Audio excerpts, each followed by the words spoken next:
Chris and Anissa, this is going to be lesson number 1. And it's basically just introduction to the guitar, the fretboard, and the notes, and the musical scale. In music, and I never studied music theory in college or in high school, so this is just stuff that I've read and picked up along the way. But bottom line is, first let's go through it just so you know what I'm talking about on the strings. On the guitar, of course, there are 6 strings. The thinnest one, way down here, we'll call number 1. The next one will be number 2, 3, 4, 5, 6. So if I refer to the number 5 string, it would be the second bass string right here, right? Number 6 would be this one, right? Number 3, the third one, etc.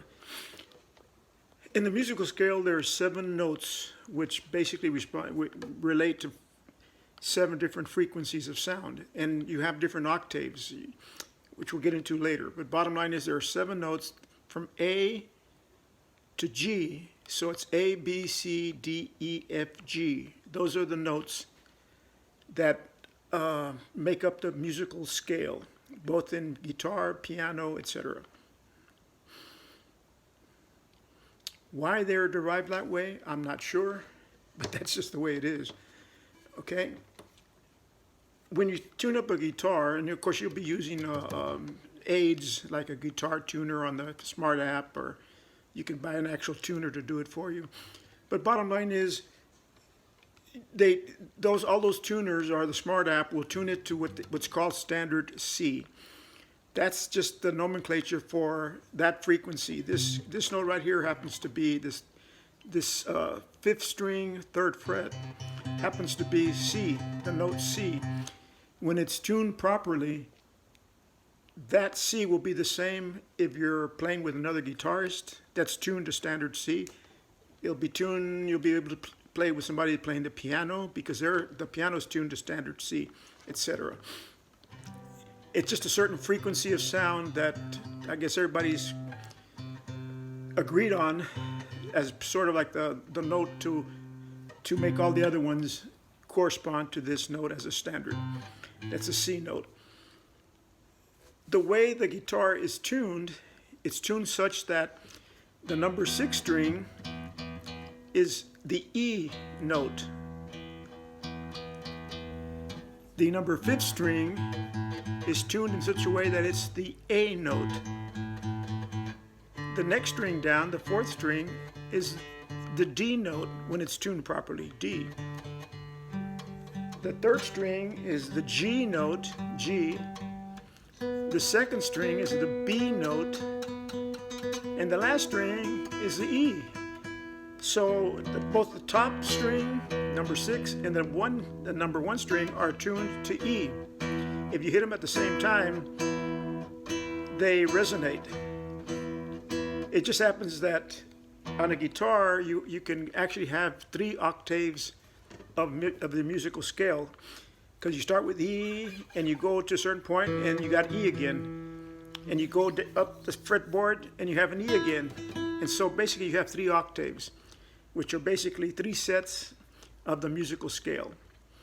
Okay, so from now on, if I tell you I want you to put your fingers on a certain string, that's how we'll do it. As far as the nomenclature for your left hand, because the left hand will be the one forming the chords, the pointer finger will be number 1. The next finger next to it will be number 2.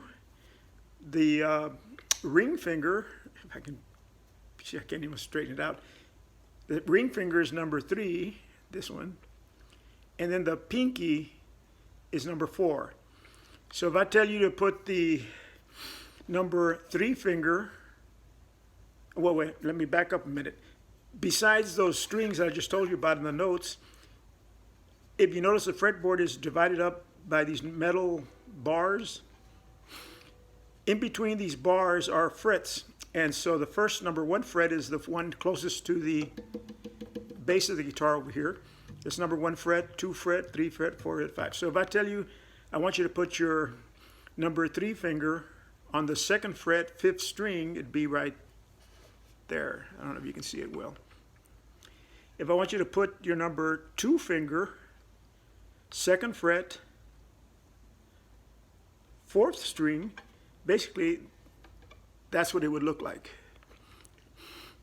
They're both on the 2nd fret. One is on the 5th string, one is on the 4th string. And it's the number 2 and number 3 fingers that I just identified. And if you were to strum the strings down, okay, the guitar's a little out of tune because this is Alessandro's guitar and it's still stretching. But if I just strum all the strings down, that chord that I just formed with those 2 fingers is called an E minor. And you'll learn different chords that have different names along the way. But this is one of the easiest chords to make. So it's one you can start practicing when you get the guitars back. And just, play with it, get a feel for it. And then later on, I'll basically, let me just tune it up.